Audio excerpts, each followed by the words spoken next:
कोरबा जिला के कोरबा में कांग्रेस पार्टी के आह्वान में भाजपा के दिग्गज प्रवक्ता संदीप पात्रा और केंद्रीय मंत्री स्मृति ईरानी के खिलाफ कांग्रेस पार्टी के पदाधिकारी मन एफआईआर दर्ज करे के मांग करे है। कांग्रेस पार्टी के आरोप है कि ये दोनों नेता मन पार्टी ला बदनाम करे साजिश रचे है। कोरबा जिला में जिलाध्यक्ष सपना चौहान के उपस्थिति में कांग्रेस पदाधिकारी मन एफआईआर दर्ज करे के मांग पुलिस प्रशासन से करीस।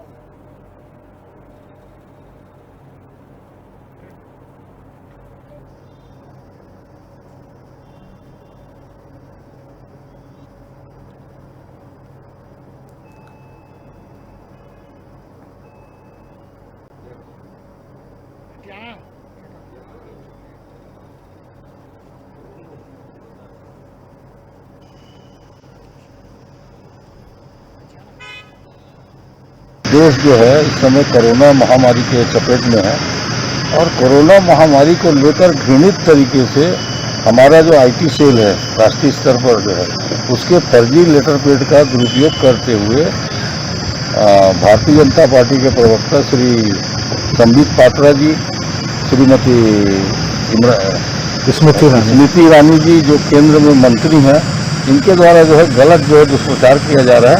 इसके विरुद्ध जो है राष्ट्रव्यापी जो है हम लोग जो है एफआईआर दर्ज करा रहे हैं। हमारी जिलाध्यक्ष श्रीमती सपना चौहान जी द्वारा जो है यहाँ पे दर्ज कराया गया है। बेराय छोटकुन ब्रेक लेके ब्रेक के बाद फिर मिलबो, तब तक देखत रहा आप मन के अपन चैनल न्यूज 36 छत्तीसगढ़ के आवाज।